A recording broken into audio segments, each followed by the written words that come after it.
The captain's cabin on board the Lion was small even for an old 64-gun ship, now rated too weak to stand in the line of battle.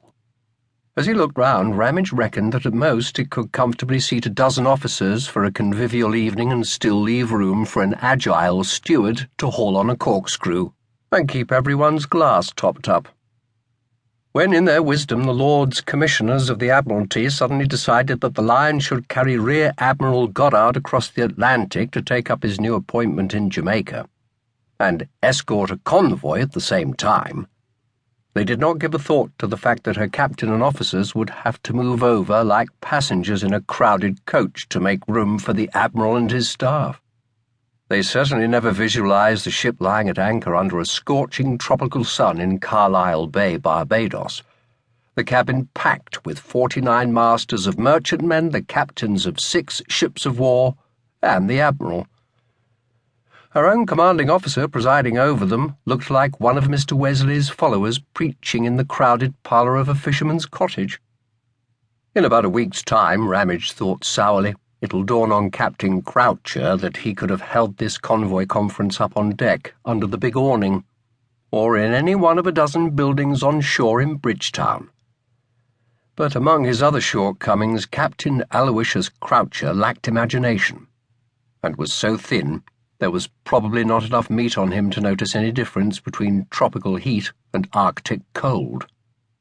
Ramage guessed that Captain Croucher's mind was fully occupied with 2 considerations: relief at having brought the convoy safely across the Atlantic to Barbados, and the need to make sure that the masters of the merchant ships understood that here fresh frigates took over as escorts for the last leg of the voyage, westward, across the Caribbean, to Kingston, Jamaica.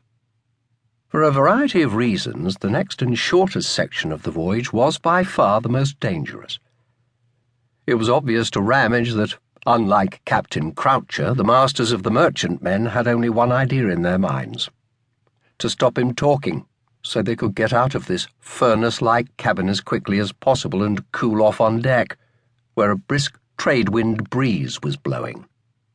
The canvas covering the planking underfoot was painted chessboard fashion in black and white squares, and the masters slumped in canvas-backed chairs from the officers' cabins or hunched uncomfortably on narrow forms brought up from the mess deck, reminded Ramage of a jumbled set of pawns. The simile amused him because Captain Croucher made a perfect bishop.